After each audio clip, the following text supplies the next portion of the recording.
Bom dia, gente. Hoje a gente vai realizar a correção das atividades que foram propostas lá na aula passada. Primeira correção da atividade 1. Questão 1. São longas sequências de DNA que contêm diversos genes. A definição refere-se a, nesse caso, são aos cromossomos, né? Que os cromossomos, eles são compostos por DNA e no DNA tem os genes. Então, nesse caso aqui, é os cromossomos. Genótipos não tem nada a ver, nem RNA e também gene não, porque o gene é uma parte do DNA. Aí ele diz que são longas sequências de DNA, então não é genes. A próxima, 2. Em cada espécie há um número diferente dessas estruturas, sendo encontrado na espécie humana um conjunto com. Aqui ele está se referindo aos cromossomos, e como eu expliquei, os cromossomos, dependendo da espécie, tem uma quantidade diferente. No caso dos seres humanos, todo ser humano tem 46 cromossomos, 23 originários da mãe e 23 originários do pai. 3. Como pode ser visto na figura abaixo, esse tipo de divisão celular é característico do processo de reprodução assexuada, em que a célula se divide em duas, produzindo uma réplica com um número igual de cromossomos. O texto e a imagem se refere a.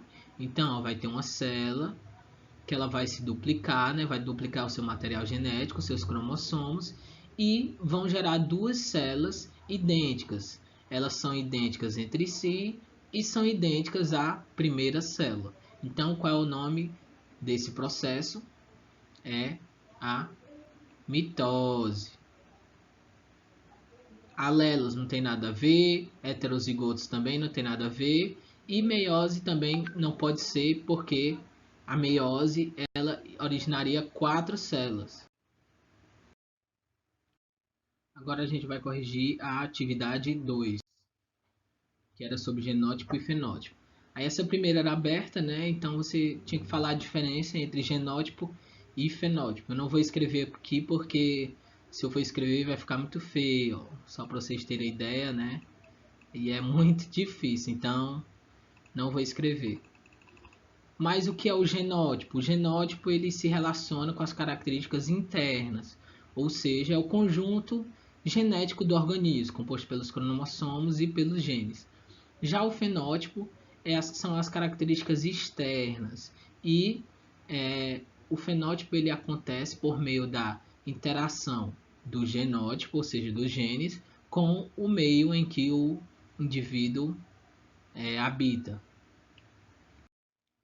Aí a 2. Qual alternativa descreve corretamente o conceito de fenótipo? Né? A gente acabei de falar. Então, é o conjunto, é o item C. Ó. É o conjunto de características decorrentes da ação do genótipo. As características que acontecem, que ocorrem, né? As características físicas que ocorrem por conta da interação do genótipo com o meio ambiente. E questão 3, qual alternativa descreve corretamente o conceito de genótipo? Essa aqui também é muito fácil, né? A gente acabou de falar. É o item D. É o conjunto de características genéticas de um indivíduo. E é isso. Muito obrigado pela atenção.